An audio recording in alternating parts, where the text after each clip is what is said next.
Salut à tous, j'espère que vous allez bien. Voici enfin le nouveau format dont je parlais dans mes autres vidéos, l'idée étant de vous proposer des strats à appliquer en équipe.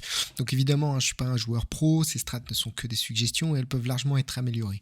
Néanmoins, je pense que ça peut être de bonnes bases pour te faire gagner du temps pendant tes entraînements et aussi il faut les appliquer en fonction des situations. Et là, bien sûr, je les présente dans les meilleures conditions possibles. Je tiens également à remercier mes nouveaux abonnés. Si par contre tu es nouveau par ici, je t'invite à liker, à t'abonner et à activer la petite cloche, ça m'aiderait beaucoup pour le référencement. Allez, on y va.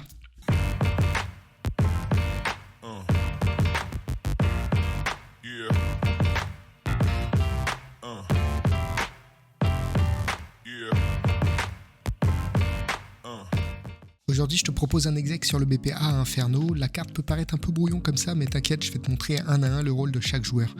Ce qu'il faut retenir, c'est qu'il faut au minimum 3 smokes et une mollo. Après, si tout le monde peut être full stuff, c'est encore mieux.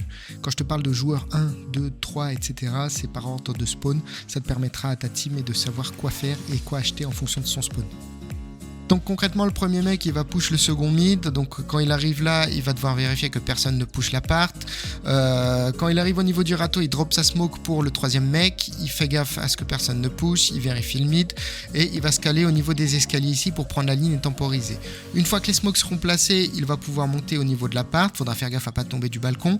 Il descend le boiler. Il check la short. Il check la longue. Il avance. Là, c'est smoke. Donc il vérifie le cimetière. Il vérifie la longue, la librairie. Et il fait gaffe à ce qui est personne vraiment sur le point. Et il se met au fond du site. S'il est en confiance, il check la librairie et il se met vraiment là pour prendre la ligne. Le deuxième gars, lui, part du spawn. Voilà, il va passer au niveau du T-Apps, monter les escaliers là. À ce niveau-là, évidemment, il check que personne ne push l'appart. Il descend, voilà, il prend les lignes, il prend les positions, il regarde, il fait gaffe à ce que ça push pas non plus. Donc il avance en slow, bien sûr, comme ça, voilà, il n'est pas grillé. Il avance, il check vraiment tous les petits points où les ennemis pourraient se cacher. Voilà, il avance au niveau de l'appart et il prend position au niveau du radiateur pour placer sa smoke. Normalement, quand la smoke arrive au niveau du pit, il peut balancer sa smoke pour qu'elle tombe sur le camion, balancer sa mollo au niveau du pit et push en n'hésitant pas après shot parce que de toute façon ils savent que vous arrivez.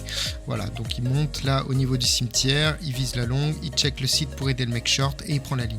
Le troisième mec aura la bombe, donc voilà, lui il va second mid, il va placer les smokes, donc il faut qu'il se coordonne vraiment avec ceux qui seront au niveau de l'appart et au niveau du mid pour pouvoir les placer. Donc là il balance sa smoke pour le long, il avance, il balance sa smoke pour le pit en fonction du mec qui est au niveau de l'appart, et une fois que c'est déployé comme ça, il va pouvoir avancer et le rejoindre pour sauter du balcon.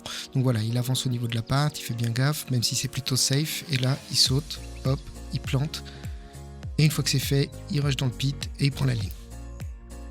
Le quatrième joueur, lui, il va prendre le contrôle du mid, donc voilà, il rush directement au niveau de la pente terreau. Voilà, il contrôle vite fait, il avance, il check un peu la banane et il prend le contrôle du mid et il se cale dans le coin ici en attendant que les smokes soient déployés. Donc voilà, une fois qu'elle arrive au niveau du long, il va pouvoir avancer, il peut balancer une mollo au niveau du long, il avance, il check, il vérifie, il avance, là c'est smoke, donc il check le cimetière, un peu le site et il reste au niveau du short pour checker le back. Le cinquième joueur, lui, qui peut être aussi la Whapper, va aller au niveau de la pente terreau pour aider le mec mid. Donc l'idée, c'est qu'il contrôle les pushes qui pourraient arriver des CT au niveau de la banane. Une fois que les smokes sont déployés, il peut avancer au niveau du mid, voilà, pour aider le mec qui avance. Il prend le contrôle et une fois que c'est fait, il va dans le bowler. Voilà, c'est tout pour cet exec sur Inferno. J'espère ne pas t'avoir trop embrouillé. Je me suis rendu compte après montage que j'avais oublié les flashs. Mais bon, je ferai gaffe à ça dans la prochaine vidéo strat. D'ailleurs, à ce sujet, je présenterai un exec en B sur un Nubis. Donc pour ne pas rater ça, pense à t'abonner. Merci encore d'avoir regardé ma vidéo. Je te dis à la prochaine.